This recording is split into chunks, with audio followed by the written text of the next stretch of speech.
लोकसभा चुनाव 2024 से पहले समाजवादी पार्टी को चौधरी चरण सिंह की बनाई पहली पार्टी लोक दल ने समर्थन देने का ऐलान किया है। लोक दल के राष्ट्रीय अध्यक्ष चौधरी सुनील सिंह ने गुरुवार को सपा मुखिया अखिलेश यादव के साथ समाजवादी पार्टी मुख्यालय पर मुलाकात की और इस दौरान लोक दल के तमाम नेता भी मौजूद रहे। इस मौके पर चौधरी सुनील सिंह ने लोकसभा चुनाव में सपा और इंडिया गठबंधन को समर्थन देने का ऐलान किया। इसके अलावा उन्होंने जयंत चौधरी को राष्ट्रीय लोक दल को डुप्लीकेट पार्टी बताया। वहीं सपा मुखिया अखिलेश यादव ने चौधरी सुनील सिंह को हार्दिक धन्यवाद दिया और कहा कि आज असली लोक दल सपा के साथ है। इसके अलावा बीजेपी पर निशाना साधते हुए उन्होंने क्या कुछ कहा, आप भी सुनिए। देश का जो 2024 का चुनाव है, ये लोकतंत्र बचाने का, जैसा कि अखिलेश जी कहते हैं, संविधान बचाने का आखिरी चुनाव है, संविधान मंथन का चुनाव है और लोकतंत्र बचाने का एक ऐसा चुनाव है जिसमें आज देश बहुत बड़ी विषम परिस्थितियों से गुजर रहा है। ऐसे में जब ऐसी विषम परिस्थिति हो, जब जिस तरह चुनाव आयुक्तों की नियुक्ति 140 सांसदों को बाहर फेंककर चुनाव आयोग की नियुक्ति करी गई हो, कानून बनाया गया हो और चुनाव से ठीक पहले चुनाव आयुक्त बनाए जा रहे हों, आज देश में जब ऐसी परिस्थितियां हों कि इंडिया गठबंधन जो बना, जो देश का एक बहुत बड़ा गठबंधन था और जिसमें जब वो हुआ, दबाव पड़ा, तो चाहे नीतीश जी बिहार से गए, लेकिन उत्तर प्रदेश में उससे बड़ी बात हुई कि हमारे अखिलेश जी के द्वारा बनाए गए एक राष्ट्रीय लोकदल, जो एक डुप्लीकेट हम कहते हैं लोकदल पार्टी थी।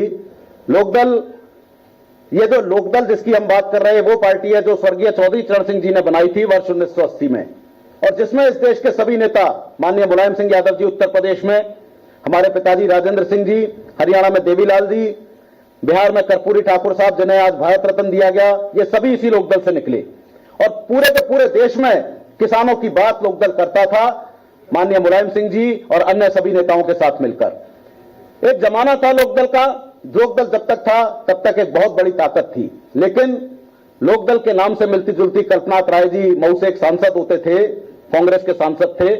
आजमगढ़ जो अखिलेश जी का क्षेत्र रहा है, 14 में से 9 सीट वहां से लोकदल जीतता था। लोकदल से मिलती जुलती एक पार्टी बनाई, राष्ट्रीय लोकदल, उन्होंने कुछ झगड़ा था कल्पनाथ राय जी का। अजीत सिंह जी जो जैन जी के पिताजी हैं, उनका चुनाव आयोग में केस चला। जब वो लोकदल के अध्यक्ष नहीं बन पाए तो लोकदल से मिलती जुलती राष्ट्रीय लोकदल उन्होंने चलाई और राष्ट्रीय लोकदल एक तरह से 0 सीट पे पहुंच गई थी 2017 के चुनाव में। जो एक विधायक जीते थे वो भी भाजपा में शामिल हो गए थे। ऐसे समय में अखिलेश जी ने राष्ट्रीय लोकदल का साथ दिया, 0 सीट से लेकर 8 विधायक जिताए, एक बाद में उपचुनाव में 9वां विधायक जिताया और उससे भी बड़ी बात, मात्र 8 और 9 विधायक के ऊपर जयंत चौधरी साहब को राज्यसभा भेजा और उसके बाद चुनाव से ठीक पहले वो भाजपा के छोड़ के, इसमें इंडिया गठबंधन को छोड़ के, अखिलेश जी का साथ छोड़ के भारतीय जनता पार्टी में चले गए। 7 सीट दे रहे थे आप, 7 सीटों की बात थी, वहां 2 सीटों पर चले गए। जो भी कोई मजबूरी रही हो वो अलग बात है।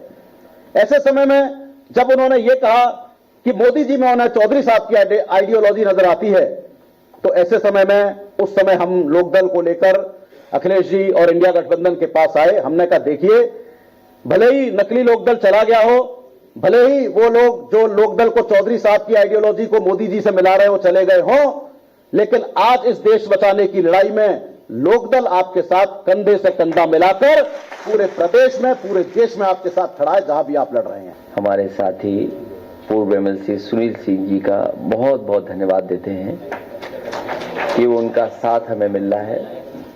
उनके समर्थक सहयोगी इस लोकतंत्र को बचाने की जो लड़ाई है उसमें हमारा समाजवादियों का पूरा साथ देंगे, गठबंधन का साथ देंगे, इंडिया गठबंधन का साथ देंगे। इसके लिए मैं सुनील सिंह जी का और उनके सभी सहयोगी समर्थकों का बहुत बहुत धन्यवाद और आभार प्रकट करता हूं।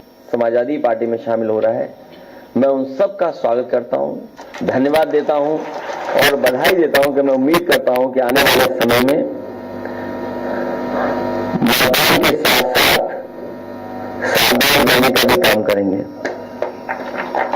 मतदान तो करेंगे, लेकिन सावधान भी रहेंगे भारतीय जनता पार्टी से। भारतीय जनता पार्टी हारेगी तो लोकतंत्र बचेगा, भारतीय जनता पार्टी हारेगी तो बाबा साहब भीमराव अम्बेडकर जी का दिया हुआ संविधान बचेगा। भारतीय जनता पार्टी हारेगी तो नौकरी मिलेंगी, भारतीय जनता पार्टी हारेगी तो हमारे किसानों का सम्मान होगा, किसानों को एमएसपी मिलने का काम होगा।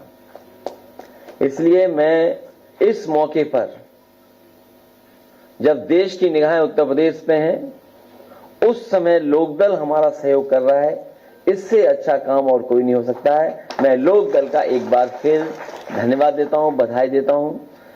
यहां जितने साथी बैठे हैं, बहुत पुराना संपर्क रहा है। सुनील सिंह जी के पिताजी से भी बहुत गहरे संबंध नेताजी के रहे। एक परिवार की तरह दोनों लोग थे। और जो पुराने लोग हैं, पत्रकार हमारे साथी या मंच पे हमारे साथ जो बैठे हैं, वो जानते होंगे कि सुनील सिंह जी के पिताजी के साथ और उनके परिवार से कितने गहरे संबंध समाजवादी और नेताजी के थे। उस समय जो संघर्ष था, दोनों ने मिलकर के उस समय की जो सरकारें थी उनसे मुकाबला करने का काम किया था। अभी जैसा कि बताया कि चौधरी साहब जी का भी बहुत साथ रहा। हमारे बगल में बैठे राजेंद्र चौधरी जी बता रहे थे कि दोनों लोग, सुनील सिंह जी के पिताजी और वो, एक साथ चुनाव लड़े थे 1974 में। और 1974 ऐसी गिनती है, उसी उम्र के हमारे चौधरी साहब हैं। तो कब 74 और कब 74 के हो गए, ये बहुत पुराना संबंध है। क्योंकि देश में किसानों को हक दिलाने के लिए चौधरी चरण सिंह जी से बड़ा नेता कोई नहीं रहा। अगर कोई सबसे पहले किसान और गरीब और मजदूर और गांव में रहने वालों की आवाज उठाने का काम किया, उनके हक और सम्मान के लिए संघर्ष करने का काम किया, तो वो चौधरी चरण सिंह जी। उन्हीं के रास्ते पे चलने का काम, उन्हीं के बताए हुए रास्ते पे चलने का काम हम सब लोग मिलकर के करेंगे। हमें उम्मीद है कि आने वाले समय में भारतीय जनता पार्टी का उत्तर प्रदेश से सफाया होगा।